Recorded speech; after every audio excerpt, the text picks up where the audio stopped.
নমস্কাৰ বন্ধু বান্ধৱীসকল, পুনৰ এটা নতুন ভিডিঅ'লৈ আপোনালোক সকলোকে স্বাগতম জনাইছোঁ।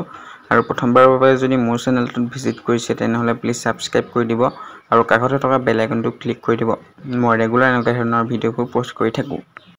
UPSC ইঞ্জিনিয়াৰিং ছাৰ্ভিচেছ এক্সামিনেশ্যন 2025ৰ নতুনকৈ 232টা পষ্ট ওলাইছে। অনলাইনত এপ্লাই কৰিব পাৰিব।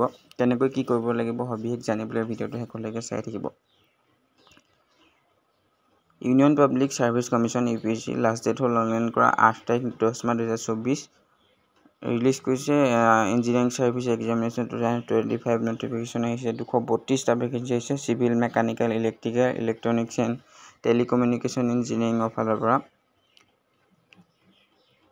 এক্সামটোৰ নাম হ'ল UPSC ইঞ্জিনিয়াৰিং সাৰ্ভিসেছ এক্সামিনেশ্যন 2025 আৰু পোষ্ট আছে 232টা পোষ্ট আছে। Discipline wise category 1 civil engineering, category 2 mechanical engineering, category 3 electrical engineering, category 4 electronics and telecommunication engineering. কি এলিজিবিলিটি ক্ৰাইটেৰিয়া লাগিব সেইটো কাৰণে এজ লিমিটটো 21 বছৰৰ পৰা 30 বছৰৰ ভিতৰত হ'ব লাগিব। আৰু এই সিলেকশ্যন কেটেগৰী ওয়াইজ থাকিব SC SC কাৰণে 5 বছৰ আৰু OBC কাৰণে 3 বছৰ থাকিব। PWBD কাৰণে 10 বছৰ থাকিব। আৰু এডুকেশ্যনেল কোৱালিফিকেশ্যন লাগিব আপটেনে ডিগ্ৰী ইন ইঞ্জিনিয়াৰিঙত ডিগ্ৰী কৰা হ'ব লাগিব।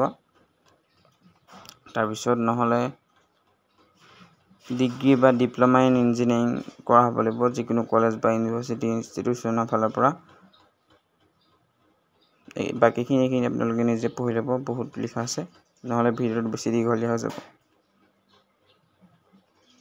এপ্লিকেশ্যন ফিজটো UR আৰু OBC কাৰণে 200 টকা থাকিব। আৰু female SC ST person with benchmark ডিসেবিলিটিৰ কাৰণে কোনো এপ্লিকেশ্যন ফিজ নাই।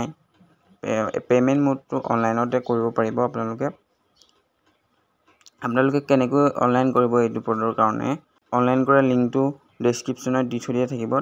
তাত গৈ আপোনালোকে অনলাইনটো নিজে কৰি ল'ব পাৰিব। ধন্যবাদ।